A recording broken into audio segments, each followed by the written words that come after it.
The star of this episode is still the peerless beauty Yu.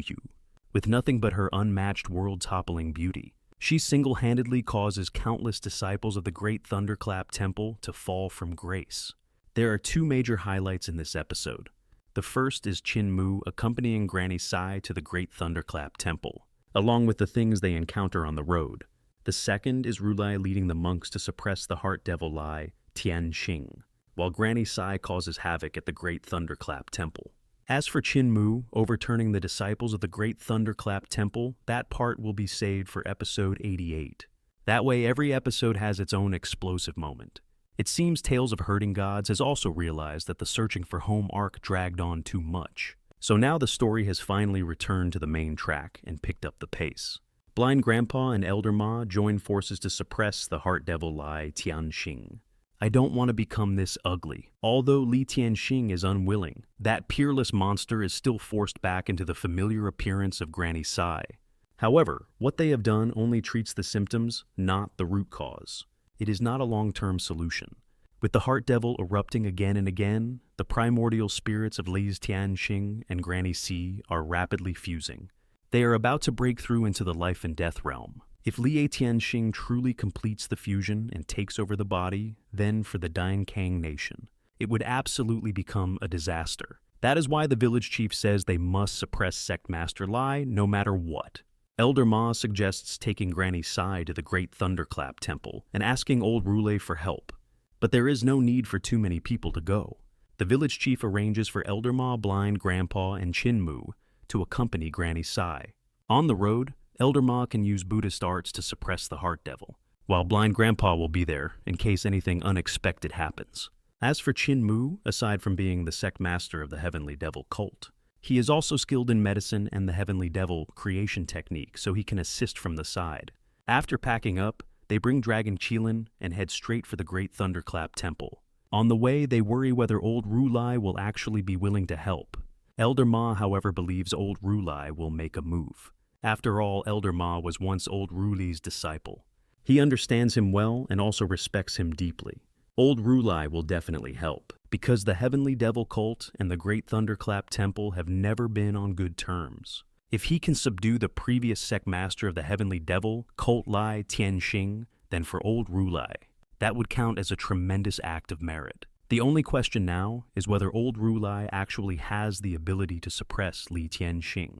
In the novel, there is also a plotline here involving the sea-suppressing Heavenly King, but the animation moved that part earlier into the Searching for Home arc. There is also a small interlude along the way.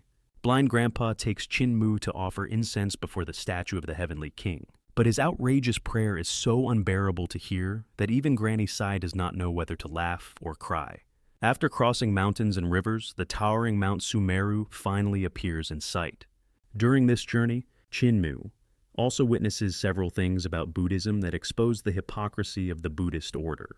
The first is how they conceal the divine power of the native gods of the great ruins who can drive away the darkness.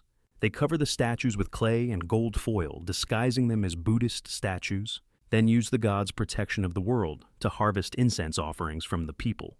The second is how they use anesthetics and flesh to raise man-eating beasts, taming these ferocious creatures to create the illusion that Buddhist teachings can convert all living things. In doing so, they deceive the world and accumulate so-called merit. The third is that the Buddhist temples are enormous and extravagant. Their disciples wear gold and live in extreme luxury, yet they pay no taxes and produce nothing. Worse still, they dream of manipulating the entire world's political situation. The fourth is that, during the snow disaster in the Diankang nation, they take in refugees and widely recruit believers, using the calamity as an opportunity to expand Buddhist influence. These crimes not only reveal the hypocrisy beneath the Buddhist order's polished moral image, but also show why the reforms of the Diankang nation are absolutely necessary. Whether the animation will slightly cut these parts to avoid controversy remains to be seen. But when you think about what a certain abbot from a certain great temple did earlier in the story, it all starts to make sense. At the foot of the mountain, Mu announces their arrival and explains their purpose. Because Elder Ma caused such a huge commotion the last time he came to retrieve his arm.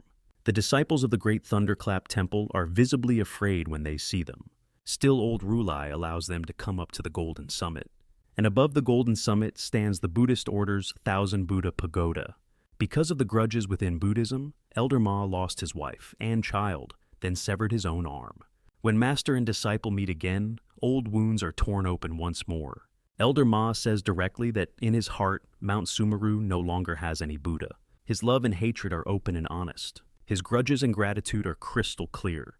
With a single sentence, he shatters all the empty illusionary rhetoric of Buddhism.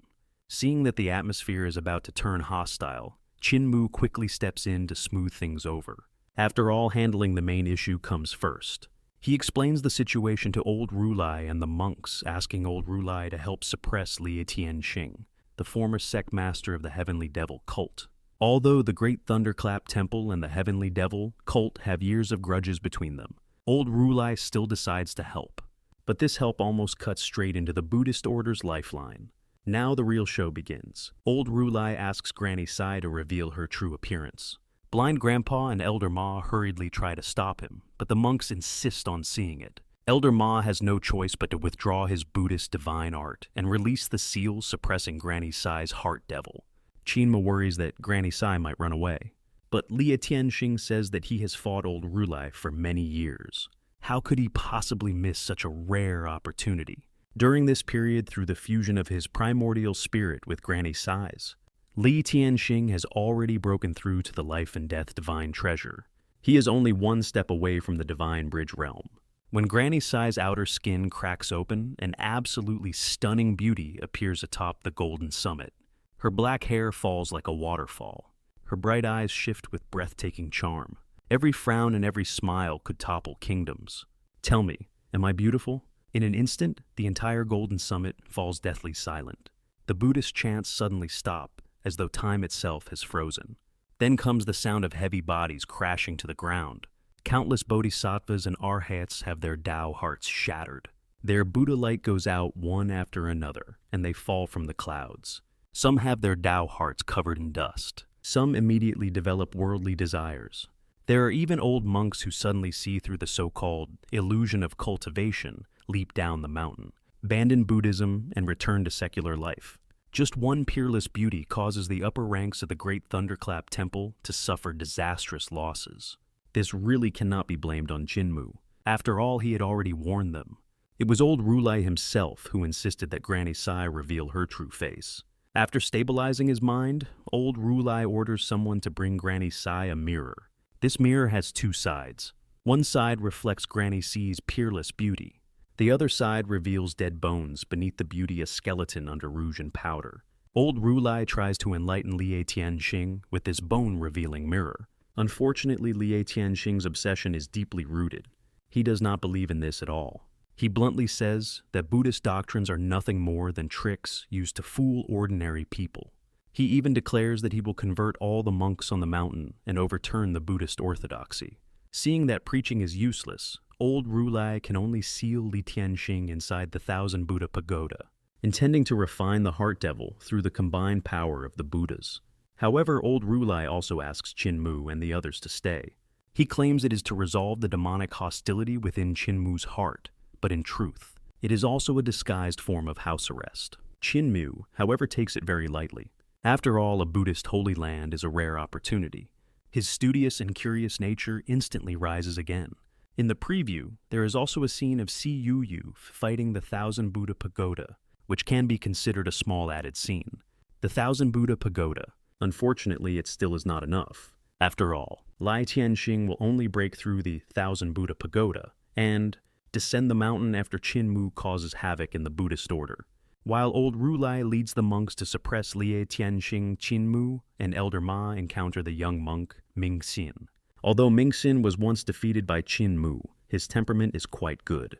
When he sees Chin-Mu again this time, the competitive spirit in his heart inevitably rises once more. In episode 88, Chin-Mu will debate the monks with his sharp tongue, denounce those who speak falsely of killing, and use the Thunderclap 8 strikes to challenge the Buddhist experts one after another. It should be a pretty solid little highlight. Finally, it is still the same old point. Some plot lines that do not matter should be cut when necessary. There is no need to copy the original novel line by line. The novel has over 1,800 chapters. If the animation keeps dragging things out, it could run for 10 years and still not finish. Honestly, I even suspect that reaching the Dian Kang calamity would already be impressive. The later content of the novel becomes far too wild and imaginative. But if the animation really adapts everything all the way to the ending, then I will praise Tales of Herding Gods to the very end. My divine King Langhua, my Baikuni, my celestial venerable moon, you must all wait for me.